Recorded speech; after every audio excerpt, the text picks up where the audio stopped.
नमस्ते। शेयर बाजार, ये नाम सुनते ही दिमाग में अक्सर बहुत ही मुश्किल चार्ट्स और नंबर्स घूमने लगते हैं, है ना? पर क्या किसी ने सोचा है कि इसकी शुरुआत असल में समुद्री जहाज़ों और मसालों के व्यापार से हुई थी? तो चलिए, आज इस पूरी कहानी को ना एकदम शुरू से समझते हैं। तो देखिए, हम इसे 5 आसान हिस्सों में समझेंगे। सबसे पहले एक बड़े आइडिया का जन्म कैसे होता है, फिर वो कंपनी पब्लिक कैसे होती है, उसके बाद कीमतों में ये जो रोज उतार चढ़ाव होता है उसे समझेंगे, फिर बाजार की लहरों को महसूस करेंगे और आखिर में देखेंगे कि भविष्य के लिए निवेश करना क्यों जरूरी है। तो तैयार हैं? चलिए शुरू करते हैं। तो सबसे पहले बात करते हैं एक बड़े आइडिया की।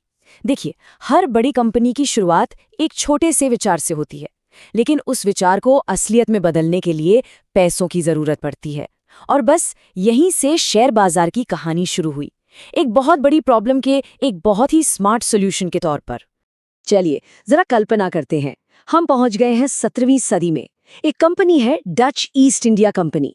वो दुनिया भर में मसालों और रेशम का व्यापार करने के लिए सैकड़ों जहाज भेजना चाहती है, लेकिन एक एक जहाज का खर्च ही बहुत ज्यादा था। अब सवाल ये था कि इतना सारा पैसा आएगा कहां से? तो उन्होंने एक बहुत ही कमाल का लेकिन सीधा साधा सा हल निकाला। उन्होंने आम लोगों से कहा कि आप हमारी समुद्री यात्राओं में पैसा लगाइए और बदले में जो भी मुनाफा होगा उसमें आपको हिस्सेदारी मिलेगी।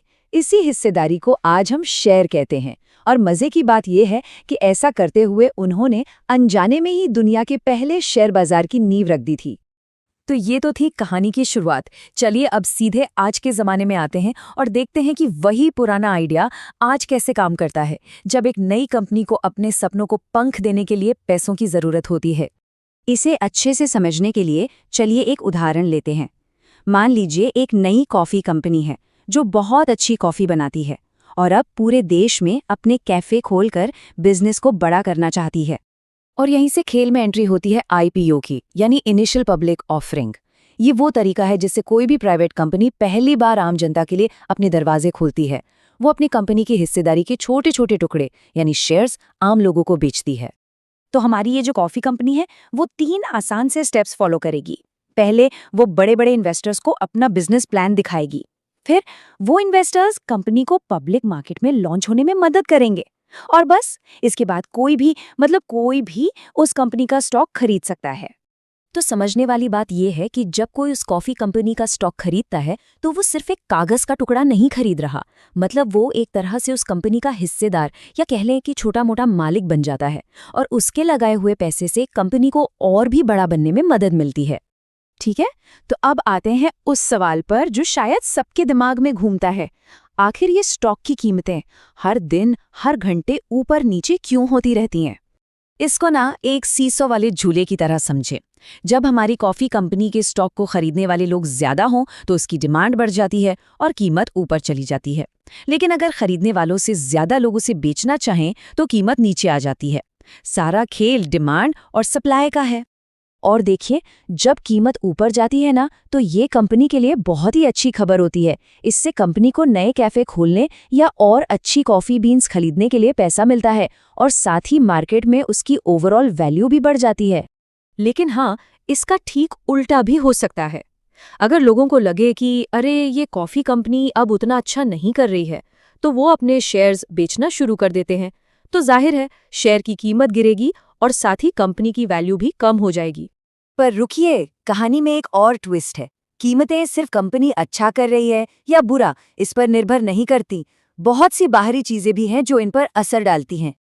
असल में होता क्या है कि कंपनी के अपने प्रदर्शन के अलावा भी बहुत सारी बाहरी चीजें हैं जिसे हम मार्केट का शोर कह सकते हैं, जो कीमतों पर असर डालती हैं। जैसे मान लीजिए अचानक कॉफी बीन्स के दाम बढ़ गए या सरकार ने कोई नया नियम बना दिया। ऐसी हर छोटी बड़ी खबर इन्वेस्टर्स के भरोसे को ऊपर नीचे कर सकती है। और ये जो बात है ना, ये पूरी तस्वीर को एकदम साफ कर देती है। आखिर में ये सिर्फ नंबरों का खेल नहीं है, बल्कि इंसानी भरोसे और इमोशंस का मैदान है। जब निवेशकों को भरोसा होता है तो बाजार ऊपर भागता है, और जब डर का माहौल होता है तो वो नीचे गिर जाता है। तो सवाल उठता है कि भाई, इस उतार चढ़ाव वाले सिस्टम में एक निवेशक आखिर करे तो क्या करे? चले देखते हैं एक्सपर्ट्स क्या कहते हैं। तो देखिए, एक्सपर्ट्स की सबसे बड़ी सलाह यही होती है कि रोज-रोज के उतार-चढ़ाव से परेशान होकर जल्दी पैसा बनाने की कोशिश करने से बेहतर है कि लंबी अवधि के लिए निवेश किया जाए। मतलब उन कंपनियों में पैसा लगाना जिन पर लंबे समय के लिए भरोसा किया जा सके। और सबसे अच्छी बात जानते हैं क्या है? आज के दौर में इंटरनेट की वजह से कोई भी, चाहे वो बड़ा इन्वेस्टर हो या आम इंसान, उन कंपनियों को सपोर्ट कर सकता है जिनके आइडिया पर उसे यकीन है। मार्केट अब सबके लिए खुल चुका है।